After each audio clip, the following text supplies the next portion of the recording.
जय हिंद everyone, welcome back to the current affairs classes. We have 7 topic today to discuss. पहला है Orissa position highlights the concern over the impact of the Polavaram dam. तो यहाँ पे Polavaram dam this is on the border of the Orissa and Andhra Pradesh. तो दोनों में dispute इसको लेके है कि उड़ीसा का जो कुछ एरिया है कोरापट का और आई थिंक एक और डिस्ट्रिक्ट है, वहाँ पे जो एस्टीज पॉपुलेशन है, जंगल फॉरेस्टेड एरिया है, उसमें फ्लड आ जाएगा।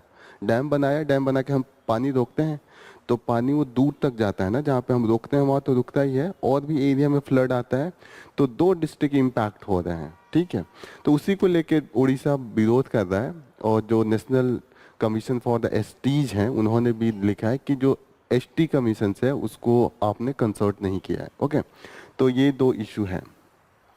This will be part of GS paper 1 geography dam, GS paper 1 society का भी पार्ट आएगा and GS paper 2 vulnerable section of society, जैसे कि एसटीज कम्युनिटी, तीनों का आ जाएगा।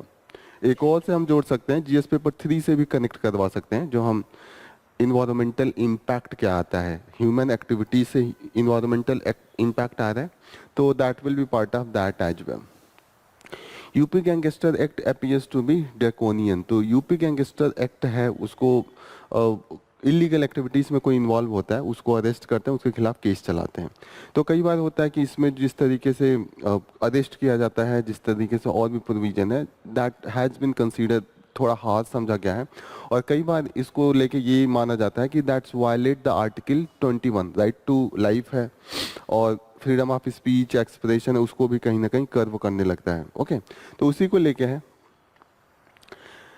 अभी कौन सा साइक्लोन हम लोग पढ़ रहे थे?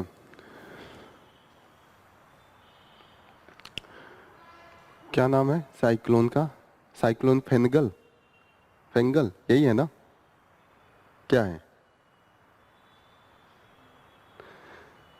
अभी टकराने वाला है और टकराया भी है, तो हमने रिस्क ऑपरेशन किया है।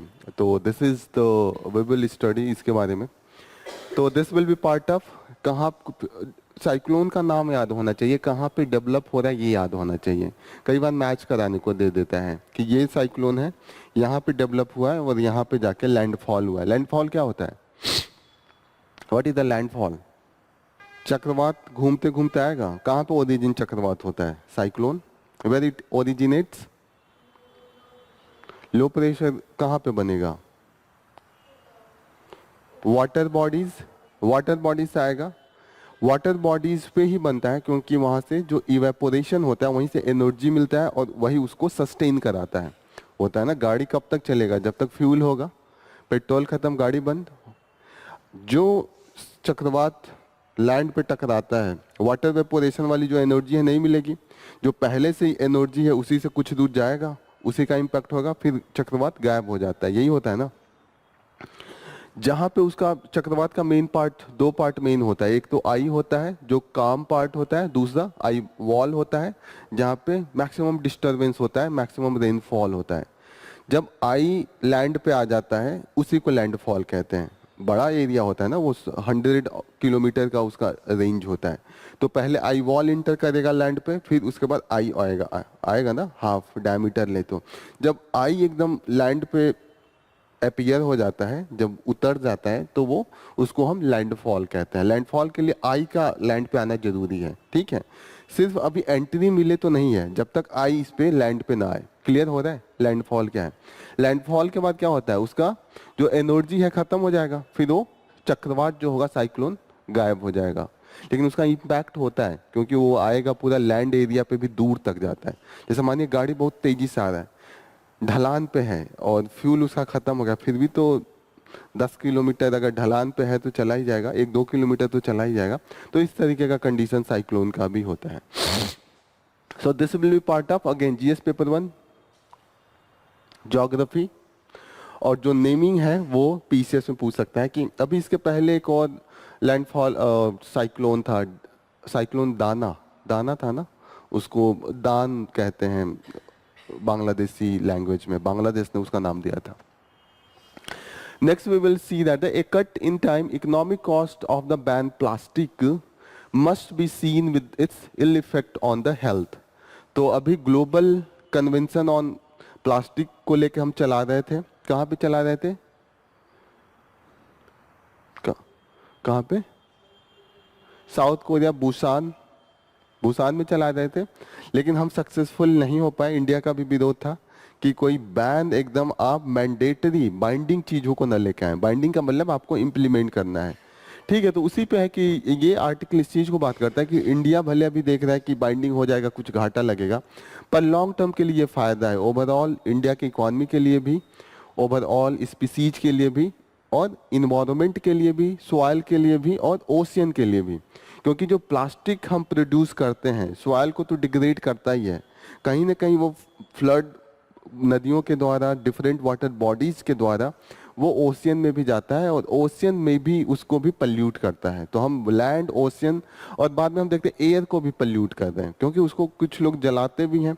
तो जब हम प्लास्टिक जलाते हैं तो उससे जो एयर निकलता है, that causes the air pollution as well. तो कहीं ना कहीं लैंड, वाटर एंड एयर तीनों को हम पल्यूट करते हैं। तो इंडिया के सपोर्ट में जो भी कंट्रीज हैं, कहीं ना कहीं थोड़ा सा घाटा हल्का फुल्का सह के वहाँ पे जाना चाहिए कि एक प्रॉपर तरीके से कोई आउटपुट आए, कोई एग्रीमेंट बने, और उस एग्रीमेंट को ग्लोबल लेवल पे इम्प्लीमेंट किया जाए बाइंडिंग तरीके से। Okay, so this will be part of GS paper 3 environment.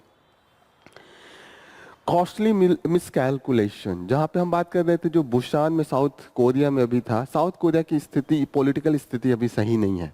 वहाँ के जो प्राइम मिनिस्टर है सडनली मार्शल लॉ डिक्लेयर कर दिए थे, और मार्शल लॉ का मतलब होता है जैसे इंडिया में इमरजेंसी कोई डिक्लेयर कर दे, और इंटरनल इमरजेंसी लोगों के लिए सही नहीं माना जाता है, क्योंकि इमरजेंसी इंप्लीमेंट करते ही फंडामेंटल राइट्स पे इम्पैक्ट आता है कि नहीं आता है। नेशनल इमरजेंसी मार्शल लॉ में यही होता है। तो वहाँ पे उनकी पार्टी ने भी विरोध किया, और पूरी सारे पार्टीज लोगों ने विरोध किया, तो इन्होंने रिवर्स कर लिया, वापस ले लिया मार्शल लॉ को। तो वही है, इस समय उनकी पॉपुलैरिटी भी काफ़ी कम आई है, वहाँ पे स्थिति थोड़ी खराब है, एम्प्लॉयमेंट का जो लेवल है वो भी काफ़ी लो चला गया है, इकोनॉमिक परफॉर्मेंस भी अच्छा नहीं है। और खासकर साउथ कोरिया, नॉर्थ कोरिया का नाम आप लोग सुनते होंगे, क्यों सुनते हैं? साउथ कोरिया, नॉर्थ कोरिया,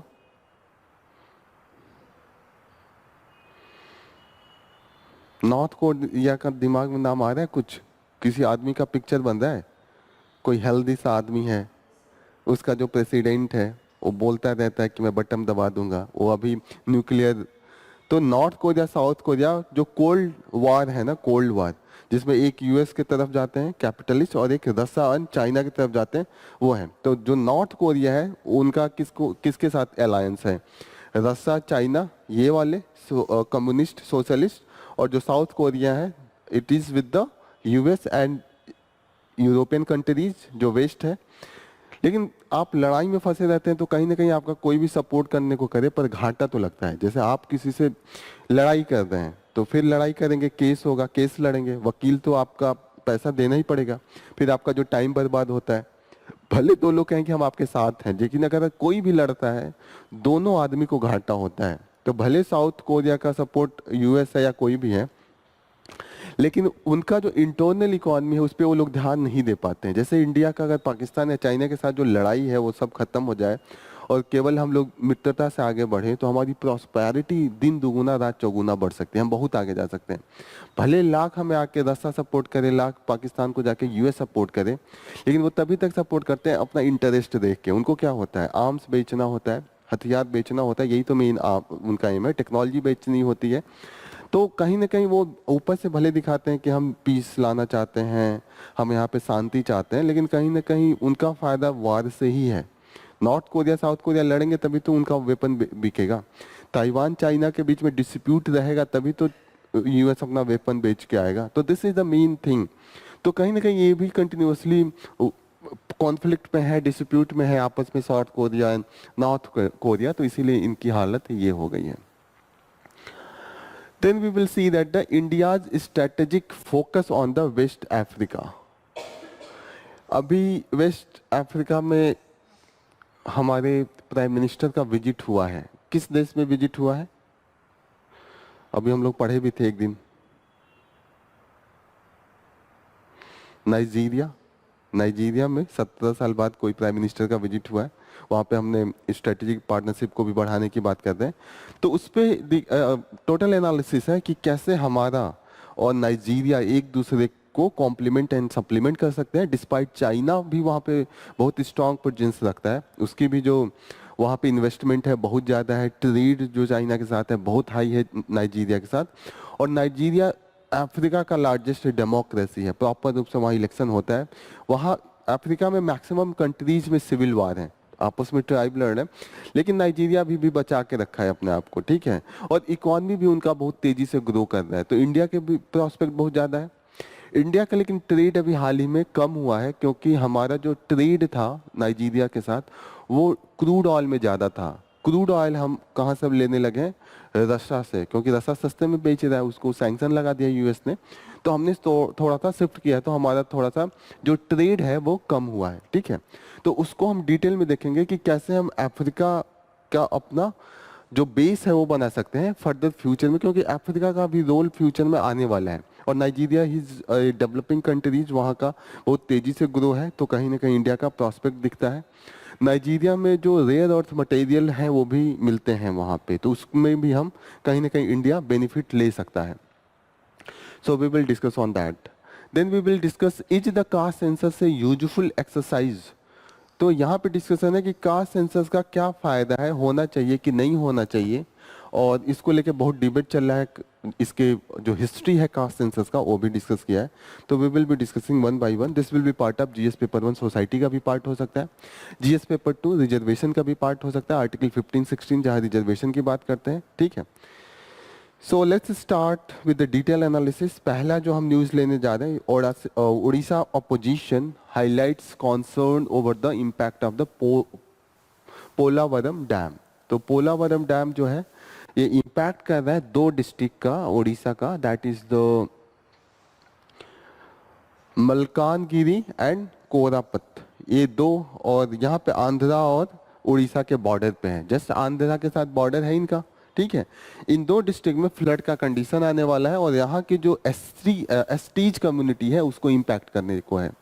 तो यही है कि जब इस पर्टिकुलर एरिया को इम्पैक्ट कर रहा है, तो कहीं ना कहीं उड़ीसा का जो, अगर एक तो नेशनल एसटी कमीशन से कंसल्ट करना चाहिए था, क्योंकि एसटीज का कोई भी अगर इंटरेस्ट को इम्पैक्ट करता है, उस पॉलिसी को national commission for the STs they look after overview देते हैं, फिर उस पर अपना रिपोर्ट देते हैं। दूसरी बात है कि यहाँ पे जो उड़ीसा की गवर्नमेंट है उससे भी प्रॉपर तरीके से आपको कंसल्ट करना चाहिए था, यही मेन है। तो पोलावरम डैम कहाँ पे है? उड़ीसा एंड आंध्रा के बॉर्डर पे। मेनली ये आंध्र प्रदेश का प्रोजेक्ट है, लेकिन उड़ीसा को भी इम्पैक्ट कर रहा है, छत्तीसगढ़ को भी इम्पैक्ट कर रहा है, और तेलंगाना को भी इम्पैक्ट कर रहा है, क्योंकि यहाँ पे देखिएगा तीनों का बॉर्डर मीट करता है। आंध्र प्रदेश इधर है, छत्तीसगढ़ इधर है, उड़ीसा ये है, और इधर देखिएगा बैक साइड में तेलंगाना भी है। आप मैप एक बार खोल के देखिए, जो प्रोजेक्ट है वी आर मेकिंग हियो। अब यहाँ देखिए उड़ीसा को भी इम्पैक्ट कर रहा है ये वाला एरिया, छत्तीसगढ़ का भी ये वाला एरिया, तेलंगाना का भी ये वाला एरिया, चार स्टेट को इम्पैक्ट कर रहा है। चारों स्टेट इसका कहीं ना कहीं कोऑर्डिनेशन की जरूरत है यहाँ पे, that is missing in this project. अब फ्लड कंडीशन में क्या क्या लॉस होगा? हैबिटेट, पहले तो घर ही चला जाएगा, सेटलमेंट नहीं रहेगा। फिर आपका कल्चरल जो आपका होगा कि कहीं आप किसी जंगल में पूजा करते हैं ट्राइबल, तो उनका कल्चर होता है ना वो चला गया, उनका कुछ खास तरीके का रहने का एक विलेज सिस्टम होता है वो चला गया। कहीं ना कहीं अब वो दोबारा बसाएंगे तो मॉडर्न तरीके से बसाएंगे ना, उनके ट्रेडिशनल तरीके से थोड़ी बसा पाएंगे। और लाइवलीहुड, जो ट्राइबल का मेन लाइवलीहुड क्या है? जंगल ही है, वहीं पे जो पशु पक्षियों की सस्टेनेबिलिटी है उन पे उनकी डिपेंडेंसी है, उनकी देख रेख भी करते हैं, और जब भूख लगता है तो उसी पे डिपेंडेंसी भी होती है। तो कहीं ना कहीं तीनों को इम्पैक्ट कर रहा है ये फ्लड का कंडीशन जो है। Next important news is the UP gangster act appears to be draconian. Supreme Court ने बोला है, सुप्रीम कोर्ट में एक अरेस्ट हुआ था, उन्होंने जाके पहले इलाहाबाद कोर्ट में गए, इलाहाबाद कोर्ट से उन्होंने अपील किया सुप्रीम कोर्ट में। तो सुप्रीम कोर्ट ने कहा कि जो इसका जिस तरीके से लॉ बनाया गया है वो रेशनल नहीं है। जिस तरीके से प्रॉपर तरीके से होता है ना कि आपका कोई क्रिमिनल एक्टिविटीज है तो आप अरेस्ट करते हैं, फिर उसका प्रॉपर प्रोविजन होता है। इसमें है कि आप बहुत आर्बिट्रीनेस से किसी भी प्रोविजन को इंसर्ट किए हैं, वो आपने उसमें ऐड किया है, क्लियर हो रहा है? तो कहीं ना कहीं ये किसको ज़्यादा पावर दे रहा है? स्टेट गवर्नमेंट को पावर ज़्यादा दे रहा है, पुलिस को ज़्यादा पावर दे रहा है। और जब पुलिस को बहुत ज़्यादा पावर होता है, मानिए आपके पास नॉर्मल आप सही ही काम कर रहे हैं, मानिए मैं गया, मुझे ज़रूरत है, मुझे नदी के किनारे नहीं पता है कि क्या रूल्स है क्या रेगुलेशन है, मैं वहाँ से, मेरा घर बन रहा है, मैं वहाँ से कुछ बालू लेके आया, रेत लेके आया, मैं सैंड लेके आया, क्लियर हो रहा है? अब मुझे उसमें पकड़ के नॉन अवेलेबल अरेस्ट कर लिया गया, एक होता है ना प्रॉपर नोटिस भेजिए, जो पैसे हैं वो ले लीजिए, यही हो सकता है ना? मैं तो ऐसा तो है नहीं कि मैं इसका तस्करी कर रहा हूँ। हो सकता है नॉर्मल पर्सन भी ला देता है। यही एक लैंड माइनिंग का ही केस था, उसमें पकड़ के ले गए और उसी का है कि वो सोशल एंटी सोशल एक्टिविटीज में आप उसको ऐड कर दे रहे हैं। तो कोई भी लॉ जब तक पूर्ण रूप से आपका प्रूफ ना हो और कुछ तरीके का केस होना चाहिए, जैसे ह्यूमन ट्रैफिकिंग कर रहे हैं या आर्म्स आप बेच रहे हैं तो वो ठीक है, वो एंटी सोशल एक्टिविटीज है। पर कुछ आप ऐसे एक्टिविटीज में है जो नहीं गवर्नमेंट से अलाउड है। जैसे मैं यहाँ पे हेलमेट चला के नहीं आ रहा हूँ वहाँ पे, और मुझे नॉन अवेलेबल में पकड़ के ले जा रहे हैं, कहें कि बहुत बड़ा क्रिमिनल ऑफेंस है। तो कहीं ना कहीं एक होता है ना कि जो लॉ होना चाहिए वो रेशनल होना चाहिए, कितने आपकी एक्टिविटीज कितनी ग्रेव है उस लेवल पे होना चाहिए। ये नहीं कि आप छोटे से पेनाल्टी से जहाँ से काम चलाया जा सकता है वहाँ पे आप पुलिस को ज़्यादा पावर दे रहे हैं, वहाँ पे आप गवर्नमेंट को ज़्यादा पावर दे रहे हैं। मिसयूज ही होता है, ऐसा तो है नहीं इसमें क्या बहुत ज़्यादा यूज होकर क्राइम कम हो जाता है। साइक्लोन इम्पैक्ट ओवर 42,000 इवैक्यूएटेड इन 3 तमिलनाडु डिस्ट्रिक्ट। तो कहाँ नाम क्या है? फेंगल, साइक्लोन फेंगल है इसका नाम, ठीक है। तो जहाँ आपको साइक्लोन ये सब दिखता है, लिस्ट बनाया कीजिए, लिस्ट बननी चाहिए कि कितना अभी पड़ा, कहाँ पे ओरिजिनेट हो रहा है, कहाँ पे लैंडफॉल हुआ, कौन कौन सा स्टेट इम्पैक्ट हुआ है। जैसे यहाँ पे कौन कौन इम्पैक्ट हो रहे हैं, खासकर तमिलनाडु और आंध्रा पे इम्पैक्ट कर रहा है। और किस कोस्ट पे इम्पैक्ट कर रहा है? ईस्टर्न कोस्ट, ईस्टर्न कोस्ट ही है। और बे ऑफ बंगाल में ओरिजिनेट होके आया है, ठीक है। तो ये सब चीज़ें ट्रेसिंग होनी चाहिए। साइक्लोन का कंडीशन पता है ना क्या क्या होना चाहिए, कितना टेम्परेचर होना चाहिए? 26.5 टू 27 यही होना चाहिए। मॉइस्चर कंटेंट प्रॉपर तरीके से मिलना चाहिए। और डिप्रेशन, लो डिप्रेशन में ही वो बनता है। लो डिप्रेशन एक दूसरे से कनेक्ट होके बहुत बड़ा डिप्रेशन हो जाता है। जो मेन पार्ट होगा आई एंड आई वॉल, ठीक है। आई आई जो होता है एकदम शांत वाला एरिया होता है बीचों बीच, वहाँ पे कोई बारिश वारिश नहीं होता है, वहाँ पे आप खड़े होंगे लगेगा कुछ नहीं है। फिर 2-3 घंटे बाद जब आई वॉल आएगा तो आप गायब हो जाएंगे वहाँ से, ठीक है। तो आई आई का जो डिस्टेंस होता है बहुत बड़ा होता है, 100-100 किलोमीटर होता है। मतलब ये एक समय ऐसा आएगा कि ये पूरा का पूरा गोरखपुर आसपास के 2-3 डिस्ट्रिक्ट हैं आई के चपेट में आ जाएंगे, अगर ये कोस्टल एरिया होगा तो, ठीक है। फिर शांति होगा, जब आई वॉल आएगा तो पूरा का पूरा सब कुछ उड़ा के ले जाते हैं। Next news is a cut in time, economic cost of the ban plastic must be seen with its ill effect on the health. तो देखिए, इंडिया जो विरोध कर रहा है वो किस बेसिस पे कर रहा है? इकोनॉमिक कॉस्ट आएगा हमारा, अगर वो हम इम्प्लीमेंट करेंगे तो सडनली हमें नए एरिया में शिफ्ट करना पड़ेगा। प्लास्टिक की जगह पे हमें जूट बैग या हमें तुरंत पेपर का यूज करना पड़ेगा, जो बहुत कॉस्टली है, लोगों के लिए अफोर्डेबल नहीं है, गवर्नमेंट के लिए दिक्कत हो जाएगा, इन्फ्लेशन आ जाएगा एकाएक। मानिए आप जाते होंगे चीनी खरीदने, तो चीनी का अगर प्लास्टिक का भी वो 2-2 रुपये ऐड करने लगे तो डायरेक्ट 30 का 32 रुपये होने लगेगा, 50 का 52 रुपये होने लगेगा। सब्जी खरीदने गए, वो लगे ऐड करने, ऐसे तो दिक्कत होगी। या तो पूरे लोगों को सडनली आपको जाना पड़े प्रॉपर तरीके से, आप जो कपड़े का बैग हो वो सिलवा के लेके जाएं, तो वो हमारा आदत छूट गया है। तो ऐसे में क्या होगा, कॉस्ट बढ़ जाएगा दुकानदारों के लिए भी। और ऊपर से मानिए हम लोग कपड़े का लेके जाएं, लेकिन जो पैकेजिंग होती है कंपनीज पे तो कॉस्ट आना स्टार्ट हो जाएगा ना। जैसे बिस्किट आपका आता है प्रॉपर तरीके से प्लास्टिक में आता है, अब प्रॉपर तरीके से वो ऐसे में लाएंगे, पेपर में या जूट में लाएंगे, लेकिन दिक्कत ये है कि जूट या पेपर में सिलन आ जाएगी, नहीं आ सकते हैं। तो कोई नई टेक्नोलॉजी आनी चाहिए, वो हमारे पास है नहीं, वो यूरोप के पास है, वो खूब महंगा बेचेंगे। तो जो आप पाले जी 10 रुपये में खरीदते हैं, फिर वो टेक्नोलॉजी लेके आएंगे तो फिर वो 15 रुपये में आएगा, क्योंकि ये प्लास्टिक वाली पैकेजिंग करने में 25 पैसे 30 पैसे में कॉस्ट आता है। लेकिन जब वो वाली टेक्नोलॉजी लाएंगे तो हमारा कॉस्टिंग बहुत हाई हो जाएगा। ओके, तो कहीं ना कहीं अगर हम अपना बिहेवियर भी सही कर ले, फिर भी बिहेवियर तो वैसे भी नहीं सही कर पा रहे हैं, 2022 से ही बैन है। जो ये सब हम पॉलीथीन यूज करते हैं वो अलाउड नहीं है, लेकिन कहीं ना कहीं state government loop hall bypass करके या हम लोग लॉ नहीं फॉलो करते हैं तो उसके लिए होता है, ठीक है। तो दूसरी दिक्कत यह है कि कंपनीज को भी बहुत ज़्यादा कॉस्ट देना पड़ेगा। इंडियंस का जो हमारा कॉम्पिटिटिवनेस है वो भी कम हो जाएगा, क्योंकि हमारी जो बिस्किट अब एंट्री करेगी यूरोप में वो बहुत कम होगी।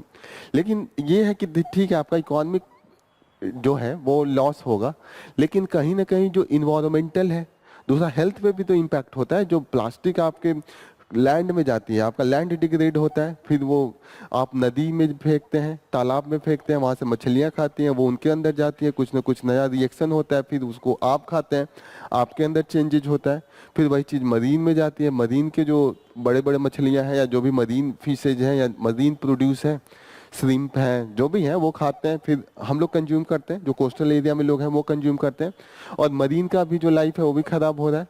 तो कहीं ना कहीं ओवरऑल इम्पैक्ट निगेटिव है। तो हमें जितने भी डेवलपिंग कंट्रीज हैं, यहाँ पे दो ग्रुप बन गया है, टोटल 170 कंट्रीज ने इसमें पार्टिसिपेट किया था।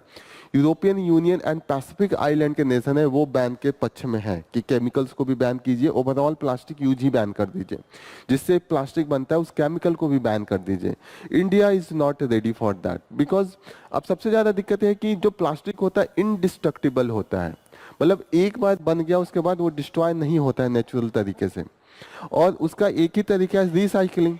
लेकिन इंडिया की जो रिसाइकलिंग कैपेसिटी है वो बहुत कम है। जो हम प्लास्टिक को दोबारा यूज में लाते हैं वो सिर्फ 30% है। अगर 100 किलो प्लास्टिक हम बनाते हैं तो 30 किलो को ही रिसाइकिल कर पाते हैं।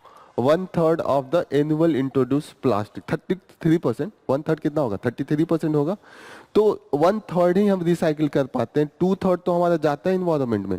और यहाँ पे डेटा दिया है कि मिलियन एंड ट्रिलियन के टन में हम एंट्री मारती है जो प्लास्टिक है। कहीं दिखा, कहीं पे यहाँ पे है कि जो जो हम लोग ये लेके जाते हैं, कुछ दिन में ऐसा आएगा कि पूरा ओशियन प्लास्टिक से भर जाएगा अगर हम लोग स्टॉप नहीं करें। इन्होंने डेटा दे के रखा था, मेट्रिक टन में है वो, मतलब मेट्रिक टन में, मतलब जो हम लोग एक साल में अगर जो प्लास्टिक हम लोग प्रोड्यूस कर रहे हैं, जो हम लोग फेंक रहे हैं, अगर उसका टीला बनाए ना तो पहाड़ बनने लगेगा बड़े बड़े, और पहाड़ भी बनने लगे। दिल्ली उल्ली के आसपास जाइएगा, धीरे धीरे टीला आपको दिखता है, और वो सब वेस्ट का टीला होता है। और मैक्सिमम उसमें जो प्रोडक्ट होते हैं जो वो क्या होते हैं, प्लास्टिक होते हैं। समझ में आ रही है चीज़ें, क्या समझ में आया आप बताइए। रिसाइकलिंग बहुत कम है, इकोनॉमिक कॉस्ट है, लेकिन इकोनॉमिक कॉस्ट अगर हम देखेंगे तो अदर जो कॉस्ट है, इन्वायरमेंटल इम्पैक्ट है, जो हेल्थ पे इम्पैक्ट है, वो उससे बहुत ज़्यादा है। कुछ दिनों में पूरा ओशन भरा होगा प्लास्टिक से। तो ये इशू यहाँ पे बोला जा रहा है कि इंडिया को भले थोड़ा इकोनॉमिक कॉस्ट हो, सब्सिडीज कैसे भी देके, वो हमें कोशिश करना चाहिए कि ये कोई एग्रीमेंट हो जाए, कोई पैक्ट बन जाए, जिससे कि बाइंडिंग सब पे कर दिया जाए कि ये चीज़ें नहीं यूज करनी है, ये वाला केमिकल आप प्रोड्यूस ही नहीं कर सकते हैं। जब वो केमिकल ही नहीं प्रोड्यूस करेंगे फिर प्लास्टिक ही नहीं प्रोड्यूस होगा। ठीक है। दूसरी चीज़ है कि रिसाइकलिंग कैपेसिटी बढ़ाई जाए, जो चीज़ें एकदम अनएवॉइडेबल हैं, ठीक है, वन टाइम यूज अगर नहीं है, ठीक है, तो आप उसको आप उसका यूज कर सकते हैं। जैसे वन टाइम, जैसे चेयर बना है वो भी प्लास्टिक्स का यूज है, लेकिन ये वन टाइम यूज नहीं है। ऐसा नहीं कि बैठ के हमने फेंक दिया। जैसे जो हम लोग सब्जी खरीदने जाते हैं वो एक बार यूज किया फेंक दिया ना, या आपने बिस्किट खाया रैपर फेंक दिया, तो वो वाला पे तो बैन है। लेकिन जो ये सब चीजें, इसको भी हम कोशिश करना चाहिए कि इसका यूज करें। जैसे ये पेन भी कुछ प्लास्टिक का यूज है, या इस फैन में कुछ प्लास्टिक का यूज है, तो ये तो है लॉन्ग टर्म के लिए यूज है, और उसकी रिसाइकलिंग भी इजीली हो सकती है। ओके, लेकिन वन टाइम वाली का बड़ा मुश्किल होता है उसकी रिसाइकलिंग भी करना। तो यही इशू मेन है। जो हम डील कर रहे थे वो डील हो रहा था यूनाइटेड नेशन इन्वायरमेंट प्रोग्राम के अंदर में। और इन्वायरमेंट ये यूएन इन्वायरमेंट प्रोग्राम है, ये कब इस्टेब्लिश हुआ था? स्टॉकहोम कन्वेंशन 1972 में हुआ था। एक दिन मैं बताया था, इंदिरा गांधी उसमें पार्टिसिपेट की थी। उसके बाद हमने लगातार लॉ लाना स्टार्ट किया था, प्रोजेक्ट टाइगर लेके आए थे। फिर उसके बाद जो एयर पोल्यूशन से, वाटर पोल्यूशन से रिलेटेड हमने लॉ लाया था। फिर हमने इन्वायरमेंटल प्रोटेक्शन एक्ट 1986 में लाया था, 1986 में। ये सब बताया था कंटिन्यूअसली। तो स्टॉकहोम जो कन्वेंशन था, ये बहुत ही एक हिस्टोरिकल एग्रीमेंट, हिस्टोरिकल कन्वेंशन था। इसी के बाद से दुनिया का जो पर्सपेक्टिव था प्लैनेट के तरफ, अर्थ के तरफ या इन्वायरमेंट के तरफ, वो टोटली चेंज हो गया। और इसी के जब बनाया गया था उसी टाइम पे हमने United nation conference on the human environment, इसका नाम था इस कॉन्फ्रेंस का। और उसी के टाइम पे हमने इस्टेब्लिश किया था यूनाइटेड नेशन इन्वायरमेंट प्रोग्राम, कि ये इम्प्लीमेंट करेगा जो भी चीज़ें हैं इन्वायरमेंटल फ्रेंडली हो, या जो भी एयर पोल्यूशन से चीज़ें हैं उसको हम कंट्रोल करेंगे। और उसके लिए जो बॉडी होगा that will be United Nation Environment Programme. Headquarter इसका कहाँ पे है? नैरोबी, केनिम्स के लिए इंपॉर्टेंट है। मेन इन्होंने जो इनिशिएटिव किया है मॉन्ट्रियल प्रोटोकॉल। मॉन्ट्रियल प्रोटोकॉल किसके लिए है? मॉन्ट्रियल प्रोटोकॉल ओजोन लेयर के लिए, ठीक है। पेरिस एग्रीमेंट ये किसके लिए? ग्रीन हाउस गैसेज कम कर दें, तो ये है। जो ग्लोबल प्लास्टिक ट्रीटी का हमने इनिशिएशन किया था वो हमने 2022 से स्टार्ट किया है, लेकिन अभी तक हम एग्रीमेंट पे नहीं जा पा रहे हैं। हम चाहते हैं कि कुछ ऐसा प्लान है कि जो ये प्लास्टिक है उसको कैसे भी हम लोग प्रिवेंट कर सकें, उसके यूज को कम से कम कर सकें। यहाँ पे अच्छा यहाँ पे दिया है 400 million ton plastic waste generated annually, ठीक है, वर्ल्ड वाइड। तो मिलियन टन, आप समझ रहे हैं ना, मिलियन टन है, मिलियन। अब टन को 1 किलोग्राम में बदलने के लिए हम लोग कितना, 1000 केजी होता है, ठीक है। आप समझ रहे हैं 1000 केजी, फिर उसके बाद मिलियन को आप नॉर्मल बदलिए लाख में, तो कितना होगा? 400 में अगर इसको लाख में बदलूं तो एक और जीरो बढ़ाऊंगा तो 4000 अभी टन है, फिर टन को 1000 से और गुणा करूं तो केजी में आएगा, तो 4000 के बाद 3 जीरो और बढ़ाऊंगा तो कितना हो जाएगा? मुझे लग रहा है वो 40 लाख होगा। 40 लाख, आप समझ रहे 40 लाख कितना ज़्यादा क्वांटिटी होती है। और इंडिया का भी अच्छा खासा इसमें कंट्रीब्यूशन है, 3.4 मिलियन टन है। इसको घर जाके आप लोग केजी में बदल के इमेजिन कीजिएगा, लोगों को बताइएगा कि इतना हम लोग प्लास्टिक हम लोग प्रोड्यूस कर रहे हैं, ताकि लोग प्लास्टिक का यूज कम करें। आप भी अपने घर पे प्रमोट कीजिएगा कि ज़्यादा से ज़्यादा जो हो हम लोग वो कपड़े वाला बैग यूज करें, ठीक है। तो बैग में हमेशा एक कपड़े का बैग होना चाहिए सबको, ठीक है, ताकि कहीं पे भी कुछ लें तो प्लास्टिक की जगह पे हम लोग लें। अवेयर सिटीजन की बहुत ज़रूरत है। Next analysis is the costly miscalculation. Miscalculation का मतलब कोई चीज़ आप अंदाज़ा लगाएं या कुछ डिसीजन लें, वहाँ पे आप सही तरीके से अंदाज़ा लगा के न लें, वही होता है। कॉस्टली मतलब बहुत ही महंगा पड़ा इनको। क्या किया इन्होंने? जो साउथ कोरिया के प्रेसिडेंट हैं, अच्छा प्रेसिडेंट है, मैंने पीएम बोला था, यहाँ पे प्रेसिडेंशियल सिस्टम है। अच्छा, नॉर्थ कोरिया में भी तो वो प्रेसिडेंट ही है, ओके। तो प्रेसिडेंशियल सिस्टम है दोनों जगह। तो यहाँ के जो प्रेसिडेंट है उन्होंने क्या, अभी उन्होंने मार्शल लॉ इम्प्लीमेंट किया, अनाउंस किया, कहा कि देश घाटे में चल रही है, खतरे में है, और खासकर वहाँ पे कुछ वायलेंस के कंडीशन हो गए थे, उसी को लेके उन्होंने कहा, ओके। लेकिन दिक्कत ये है कि यहाँ पे जितनी भी चीज़ें हैं, मेन उन्होंने क्या कहा था, नॉर्थ कोरियन कम्युनिस्ट फोर्स से खतरा है साउथ कोरिया को। यही लड़ाई आपस में चल रही है, north Korea supported by the Russia and south Korea supported by the US. अब इन्होंने करके लगा दिया। लेकिन अब जब भी मार्शल लॉ लगाते हैं तो अपोजिशन के गिरफ्तार करते हैं, कोई भी प्रोटेस्ट होता है, गवर्नमेंट के पास खूब ज़्यादा पावर हो जाता है, फंडामेंटल राइट गायब। तो ऐसे में क्या हुआ कि काफ़ी ज़्यादा वहाँ पे प्रोटेस्ट हुआ और हार के इनको वापस लेना पड़ा। बाद में पार्लियामेंट में रिजोल्यूशन भी हुआ, रिजोल्यूशन जो पास हुआ 190 और 0, सब लोग सपोर्ट में कहें कि ये मार्शल लॉ हटाना चाहिए। इनकी पार्टी खुद ही विरोध कर रही थी मार्शल लॉ की, और मेन इन्होंने इसलिए लगाया था, इनकी पॉपुलैरिटी घट रही है, पॉपुलैरिटी बनाने के लिए चाहते हैं कि मार्शल लॉ लगा के अपोजिशन की जितनी भी चीज़ें हैं उसको कंट्रोल किया जाए, मीडिया कंट्रोल किया जाए। यही होता है ना, आप पॉपुलेशन कैसे बढ़ाते हैं कि सिर्फ आपके सपोर्ट वाली चीज़ें जाए, आपको हीरो बना के दिखाया जाए हर एक आपके वीडियो में, और जितनी भी क्रिटिसिज्म वाली चीज़ें हैं वो हटा दी जाए, यूट्यूब हो या नॉर्मल आपकी मीडिया हो। यही मेन होता है, मेन एम यही होता है। तो इनका जो एम था वो सक्सेसफुल नहीं हुआ, क्योंकि लोगों ने विरोध किया, इनको हटाना पड़ा। अभी हालत ये है कि अभी इलेक्शन होने वाला है, इनका हारना पक्का है, ठीक है। तो यहाँ पे इम्पीचमेंट के लिए 2/3 मेजॉरिटी चाहिए होती है। इंडिया के प्रेसिडेंट को इम्पीच करने के लिए 2/3 ही चाहिए होता है, लेकिन एकदम टोटल मेंबरशिप का चाहिए होता है, ठीक है। नॉर्मल हम क्या करते हैं, प्रेजेंट एंड वोटिंग करते हैं, एब्सोल्यूट मेजॉरिटी में 2/3, लेकिन जो यहाँ पे होगा प्रेसिडेंट का, वहाँ पे होगा टोटल नंबर ऑफ द, जो हमारा मेंबरशिप होगा पार्लियामेंट का। यही पढ़ा था ना हमने, कई तरीके का मेजॉरिटी पढ़ा था, उसमें सबसे ज़्यादा जो कठिन था प्रेसिडेंट का था, प्रेसिडेंट का था सबसे ऊपर था, उससे ज़्यादा कठिन था ही नहीं, क्योंकि वो हमारा हाईएस्ट पर्सनालिटी होता है, सबसे बड़ा हमारा first citizen of the country. तो इसीलिए इसको हमने थोड़ा सा डिफिकल्ट करके रखा है। समझ में आ रहा है कितना है इंडिया के प्रेसिडेंट का? ऑलरेडी इनकी जो पॉपुलैरिटी थी वो कम हुई थी, काफी इन पे आरोप भी लगा था। इनकी जो वाइफ थी उन पे लगा था लग्जरी हैंडबैग को लेके स्कैंडल है। सोचिए, उनकी वाइफ ने महंगा वो खरीद लिया बैग, उस पे भी उनका मतलब पूरा नेशनल मुद्दा बन गया था।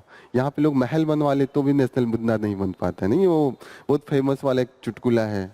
एक चुटकुला सुनाया था आपको कि इंडिया, रस्सा और ब्रिटेन तीनों के जो मिनिस्टर थे वो एक बार मिले थे एक जगह। तो वो तीनों गए थे यूके, उसके घर, जो यूके का मिनिस्टर था तो उसका घर देखा।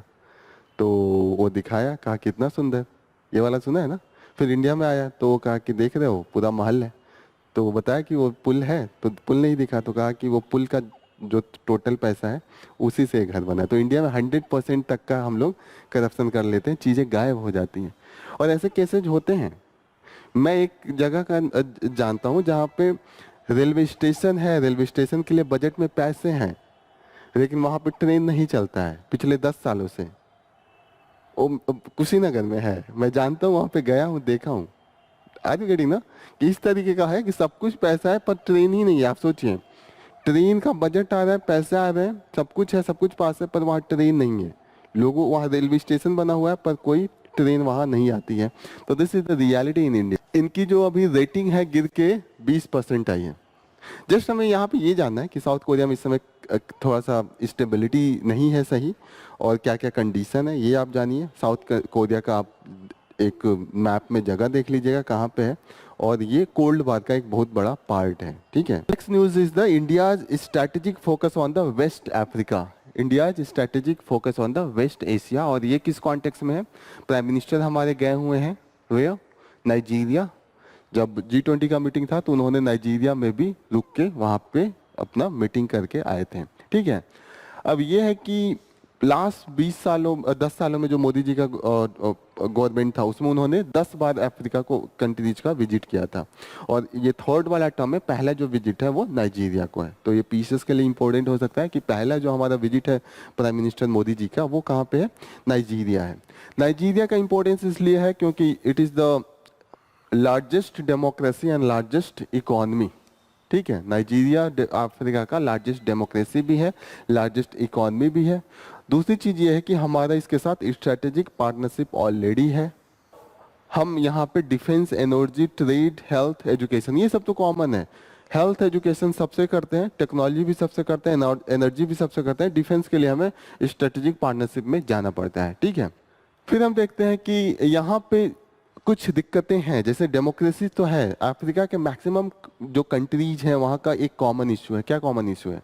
एथनिक लड़ाइयाँ आपस में चलती हैं। जैसे इंडिया का, जैसे मणिपुर का हालत है, एथनिक लड़ाइयाँ चल रही हैं अफ्रीका के हर एक कंट्रीज में, क्योंकि अफ्रीका में ट्राइबल पॉपुलेशन बहुत ज़्यादा है। इंडिया या आप साउथ एशिया की बात करें और अफ्रीका है, यहीं पे जो लोकल, जो नेटिव है, जो हजारों सालों से आ रहे हैं वही बच्चे हैं। लेकिन और सब किसी भी कंट्री में जाइएगा, ये यूरोपियन जाके सारा वहाँ के नेटिव को मार के उन्होंने अपना यूरोपियन पॉपुलेशन बसा लिया। यही हाल आप नॉर्थ अमेरिका का है, साउथ अमेरिका में भी यही हाल है। लोकल एक भी नहीं मिलेंगे, मैक्सिमम जो माइग्रेटेड है वही मिलेंगे। उनका देखिएगा नेशनल लैंग्वेज भी पुर्तगीज, स्पेनिश ये होता है। किसी का भी कंट्रीज का भी जाइएगा, ऑस्ट्रेलिया में सब अंग्रेजी दिखते हैं, न्यूजीलैंड सब अंग्रेजी हैं। लेकिन अफ्रीका और साउथ एशिया हम लोग थोड़ा सा बचा के रखे हैं। तो यहाँ पे लेकिन ये है कि ट्राइबल कॉन्फ्लिक्ट बहुत होता है, सेपरेटिज्म बहुत कॉमन है कि अलग देश की मांग हमेशा चलता रहता है। अब अलग देश कहाँ तक बनाएगा आदमी? क्योंकि हर एक कम्युनिटी में आप देखिए, हर एक गोरखपुर में ही कितनी अलग अलग कम्युनिटी रहती है। तो गोरखपुर में 10 देश थोड़ी बना देंगे। कहीं ना कहीं आपको ऑटोनॉमी देके सबके राइट्स को रिस्पेक्ट करके एक कंट्री ही बना के चलना पड़ता है, वरना बहुत डिफिकल्ट हो जाएगा। तो ये केस जो इंडिया में है वहाँ पे भी है। इंडिया में भी ड्रग ट्रैफिकिंग कॉमन है, वहाँ पे भी कॉमन है। तो कहीं ना कहीं हमारे जो इश्यूज हैं वो कॉमन है। तो हम एक दूसरे का एक्सपीरियंस शेयर कर सकते हैं, हम एक दूसरे का अपना मिलिट्री जो होता है या कोई भी एक्शन होता है वो मिल के कर सकते हैं। ये सब चीज़ें कहीं ना कहीं एक दूसरे को हम कोऑपरेट कर सकते हैं। और यहाँ पे है कि जब ये इशू है तो नाइजीरिया के पास strong purchase of the Indian weapons जो मोटिव है कि उनको खरीदने का, तो हम भी बेच सकते हैं। जैसे अभी तक यूएस बेचता था, रशिया बेचता था, अब हम भी तो बना रहे हैं ब्रह्मोस, अच्छे अच्छे मिसाइल्स बना रहे हैं। अग्नि में, अग्नि 5 का रेंज बहुत हाई है, बहुत अच्छी क्वालिटी का हम बना रहे हैं तो हम भी कहीं ना कहीं बेच सकते हैं, तो ये हमारा है और इसी के लिए हम ज़्यादा एफर्ट मार रहे हैं, क्योंकि अभी बिजनेस स्टार्ट किया है, कोई ग्राहक मिल गया तो ज़्यादा एफर्ट मारेंगे ही कि कैसे भी ये डील हो जाए, क्योंकि उसके बाद हमारा कंटिन्यूसली होगा। लेकिन ये है कि अफ्रीका में हम पहले से ही डिफेंस का सप्लाई करना स्टार्ट कर दिए हैं। Egypt, Algeria and Morocco, Tanzania, Mozambique, ये सब कंट्रीज में ऑलरेडी हम डिफेंस सप्लाई कर रहे हैं। तो आज जाके इन सबको मैप में लोकेट कीजिएगा कि कहाँ है, ठीक है। यहाँ पे है कैपेसिटी बिल्डिंग ट्रेनिंग प्रोग्राम भी स्टार्ट कर सकते हैं। फिर यहाँ पे इन्होंने दिया है कि चाइना के साथ ऐसा नहीं है कि उनका खराब संबंध है, चाइना भी बहुत स्ट्रांग है। China is the largest export market and it's second largest trading partner in Africa, ठीक है। तो चाइना भी बहुत स्ट्रांग है, लेकिन डिस्पाइट चाइना के स्ट्रांग होने के बाद भी इंडिया का कंसिस्टेंटली जो इंगेजमेंट है वो इंक्रीज ही किया है। यहाँ तक कि हम देख रहे हैं कि जो जॉब अपॉर्चुनिटी भी क्रिएट हो सकती है अगर चाइना इंडिया दोनों मिलकर वहाँ पे फंडिंग करें, क्योंकि चाइना का जो इन्वेस्टमेंट है वहाँ से भी कुछ ना कुछ क्रिएट कर ही रहे हैं। जैसे यहाँ पे इन्होंने एग्जांपल दिया है कि कई पोर्ट बनाए, one of the port is the Lekki deep sea port जो चाइना बनवा रहा है। तो चाइना का बहुत ही अच्छा वहाँ पे है इंगेजमेंट, कहीं ना कहीं इंडिया उसको वैकेट नहीं करेगा, इंडिया को भी कॉम्पीट करके कुछ अपना स्पेस बनाना चाहिए, वरना चाइना उसको कहीं ना कहीं कंट्रोल कर लेगा। चाइना के साथ निगेटिविटी ये है कि चाइना के साथ हमेशा लोग सस्पिशन से देखते हैं, क्योंकि वहाँ पे चाइनीज गवर्नमेंट है, कम्युनिस्ट है, कब वहाँ पे अपना पावर दिखाने के लिए मिसयूज कर ले, एक्सप्लॉयटेशन कर ले, तो इसका डर रहता है। इंडिया के साथ ये नहीं, इंडिया डेमोक्रेटिक है तो लोगों को पता है कि यहाँ पे हमेशा हमने ह्यूमैनिटेरियन कंसिडरेशन को लेके ही कोई भी चीज़ों को हम इम्प्लीमेंट करते हैं या कोई भी पॉलिसी या स्कीम लेके आते हैं। तो इंडिया का ये कहीं ना कहीं बेटर है। एक तो क्रूड ऑयल है नाइजीरिया के पास जो हमें नीड है, दूसरी है कि लिथियम प्रोसेसिंग प्लांट भी वहाँ पे हमने लगाने की अभी कोशिश किया है, चाइना ने भी लगाया, हम भी इस पे कोशिश कर रहे हैं। और इसका यूज कहाँ पे होता है, लिथियम प्रोसेसिंग प्लांट। लिथियम का यूज कहाँ है, जो बैटरी बन रहे हैं, ये इलेक्ट्रिक व्हीकल, आजकल इलेक्ट्रिक ये व्हीकल तो कार में भी आने लगे हैं ना, लेकिन महंगे हैं और मेन है कि चार्जर की फैसिलिटी नहीं है, इसीलिए लोग नहीं खरीद रहे हैं। This is the main issue कि घर से ही आप चार्ज करके निकलिए तो हेडेक रहता है कि रास्ते में अगर कहीं खत्म हो गया तो कैसे हम यूज करेंगे। इंडिया का देखिएगा घटा है, जो ट्रेड है जो 14 बिलियन था वो 7-8 बिलियन आ गया, तो बढ़ना चाहिए था। घटा क्यों है, क्योंकि क्रूड ऑयल पे डिपेंडेंसी ज़्यादा है। हम नाइजीरिया से क्रूड ऑयल खरीदते थे, अब हमें वो क्रूड ऑयल सस्ता मिलने लगा रशिया में, तो हम वहाँ शिफ्ट कर गए। क्लियर हो रहा है नाइजीरिया का जो रिलेशन है। ये याद रहेगा कि पहला विजिट मोदी जी का अफ्रीका में नाइजीरिया में है, ठीक है, ये याद होना चाहिए, पीसीएस में पूछ सकता है। अब नेक्स्ट न्यूज़ जो हम लोग कवर कर रहे हैं, इज द कास्ट सेंसस से यूजफुल एक्सरसाइज। तो यहाँ पे है कि कास्ट सेंसस का जो हिस्ट्री है नया नहीं है। कास्ट सेंसस अंग्रेजों ने कराया था, अंग्रेजों ने पहली बार जब स्टार्ट किया था 1871 में तभी कराया था। पहला कास्ट सेंसस कब हुआ था, जब पहला सेंसस हुआ था तभी हुआ था 1871 में। 4 रीजन में खासकर हुए थे, जो नॉर्थ वेस्ट प्रोविंस है, नॉर्थ वेस्ट प्रोविंस अभी जो बलूचिस्तान एरिया पाकिस्तान का पार्ट है, और सेंट्रल प्रोविंस में मध्य प्रदेश आता था, देन बंगाल एंड मद्रास, ठीक है, इसमें उन्होंने कराया था। लेकिन दिक्कत ये था कि वहाँ पे डिफिनीशन ही सही नहीं था। जैसे उन्होंने किसको किसको कैटेगरी, ब्राह्मण, Rajput, Banias and other caste of Hindus and servant and labourers, ये सब उन्होंने करा था। बाद में उन्होंने बेगर्स, म्यूजिशियन, कुक्स, ये सब भी कास्ट का उन्होंने कैटेगरी बना के रखा था। अब तो बहुत कन्फ्यूजन था। तो कहीं ना कहीं उस समय जो कास्ट हुआ उसमें सही से इन लोगों ने प्रॉपर रूप से जो हमारा कास्ट सिस्टम है उस तरीके से नहीं वो करा। फिर जो नंबर ऑफ कास्ट उन्होंने डिक्लेयर किए थे 1931 में, वो 4147। ओके, अब जितना भी कास्ट सेंसस हुआ कहीं ना कहीं सही नहीं है, वो तो 4000 लेके आए। अभी 2011 में जो कास्ट सेंसस आया उन्होंने कास्ट बताया 46 लाख कास्ट है। अब बताइए, तो कास्ट इसलिए ज्यादा बढ़ गया कि लोगों का स्पेलिंग अलग अलग था तो उसको अलग अलग कास्ट कर लिया। जैसे किसी ने लिखा, क्या कुछ एग्जांपल देता हूँ, जैसे किसी ने कोई गुप्त लिखा, कोई गुप्ता लिखा, तो गुप्ता को अलग कर दिया, गुप्त को अलग कर दे दिया। मधेसिया में मानिए मधेसिया का अलग अलग स्पेलिंग है तो उसको 4 कास्ट में कर लिया। जैसे हो गया ना, कोई भी जैसे यादव लिखा तो यादव में वी के आगे ए लिख दिया तो उसको अलग कर दिया, वी के आगे ए नहीं था तो उसको अलग कर दिया। आगे ठीक ना, तो उसमें काफी इन्होंने डुप्लीकेशन कर दिया। और खुद उस कास्ट सेंसस के बाद इन्होंने कहा कि 8.2 करोड़ एरर्स थे, एक्नॉलेज्ड एरर थे, ठीक है। दूसरी चीज इन्होंने कहा है कि अभी जो रिसेंटली कंट्रोवर्सी हुआ, बिहार में भी कास्ट सेंसस हुआ, लेकिन फिर प्रॉपर तरीके से नहीं हुआ, उसमें भी इन्होंने हिजड़ा एंड किन्नौर अलग अलग कास्ट के रूप में दिखाया है। ठीक है, तो वहां पे भी कंट्रोवर्सी, ऐसे ऐसे बहुत केस है, सिर्फ इन्होंने एग्जाम्पल दिया है। ठीक है, अब यहाँ पे है कि कास्ट सेंसस का ये भी दिक्कत है, लोग सही से बताते नहीं है। दो सिचुएशन था, आजादी के पहले के कास्ट सेंसस में लोग अपने आप को हायर कास्ट बनाने की कोशिश करते थे, इसलिए क्योंकि उसके पहले अपने को दिखाना था कि स्टार्टअप में हम ऊपर हैं, जो डिग्निटी है, जो रिस्पेक्ट है, वो पाने के लिए हमेशा हर एक कास्ट अपने आप को, जैसे इन्होंने एग्जांपल दिया कि सोनार जो है, सोनार कहीं पे उन्होंने, सोनार ने अपने आप को सोनार कहीं दिया है, सोनार ने कुछ जगहों पे ये बताया कि मैं क्षत्रिय हूँ, बनिया हूँ, कहीं कहीं पे दोबारा हुआ तो उन्होंने अपने को ब्राह्मण एंड वैश्य बताया, सोनार कम्युनिटी। तो खुद ये है ना कि कहीं ना कहीं हर एक कास्ट को ऊपर दिखाना था, या तो ब्राह्मण दिखाना था या तो राजपूत दिखाना था, कहीं ना कहीं उनको निकाल के लाते थे कि अच्छा ये हमारे राजा थे तो हम तो क्षत्रिय ही थे। हर एक कम्युनिटी का, ट्राइबल का भी राजा होता था, तो सब हर एक कम्युनिटी अपने आप को राजा ही समझता है। आर यू गेटिंग ना? लेकिन चीजें बदल गई, जब 1950 के बाद हमने कॉन्स्टिट्यूशन ला दिया तो हमने रिजर्वेशन दे दिया। अब रिजर्वेशन के बाद उल्टा हो गया, जो लोग ऊपर दिखाना चाहते थे अब लोग नीचे दिखाने की कोशिश करने लगे, क्योंकि उनको रिजर्वेशन मिलने लगा। तो अब जितने अपर कास्ट थे वो कोशिश करते हैं 1950 के बाद कि वो अपने आप को ओबीसी दिखाएं, और जो ओबीसी स्टेटस है वो अपने आप को एसटीज दिखाने का। आप समझ रहे हैं, कहा जाता है कि हर जगह लोग आगे बढ़ने के लिए लड़ते हैं, इंडिया में अब पीछे बढ़ने के लिए लोग लड़ते हैं कि अपने आप को पिछड़ा डिक्लेयर करना है। ऐसे जैसे बात होती है तो अपने आप को ऊपर ही रखेंगे कि राजपूत इस टाइप का, वो लोग अपना ईमेल आईडी बनाएंगे अपना वो, लेकिन जब कास्ट सेंसस होगा तो अपने आप को कहेंगे नहीं नहीं नहीं, मैं तो वो वाला सिंह हूँ जो एससीज वाला सिंह हूँ। ठीक है, तो कहीं ना कहीं ये उल्टा चीज है। जब सर्वे होता है तो लोग सही से डेटा देते भी नहीं है, ये भी इश्यू है। तभी तो 46 लाख कास्ट होना बहुत मुश्किल की बात है ना, 46 लाख कास्ट एंड सब कास्ट। तो दिस इज द केस। अब ये कह रहे हैं कि कास्ट सेंसस जरूरी भी है, क्योंकि कास्ट सेंसस होगा तभी तो हम प्रॉपर तरीके से रिजर्वेशन देंगे, जो लोग पीछे उस तरीके से हम उनके लिए पॉलिसी मेजर स्कीम बना के लाएंगे। लेकिन अब दिक्कत है कि जो हम रिजर्वेशन भी देते हैं प्रोपोर्शन ऑफ द कास्ट का जो है पॉपुलेशन, उस हिसाब से देते हैं।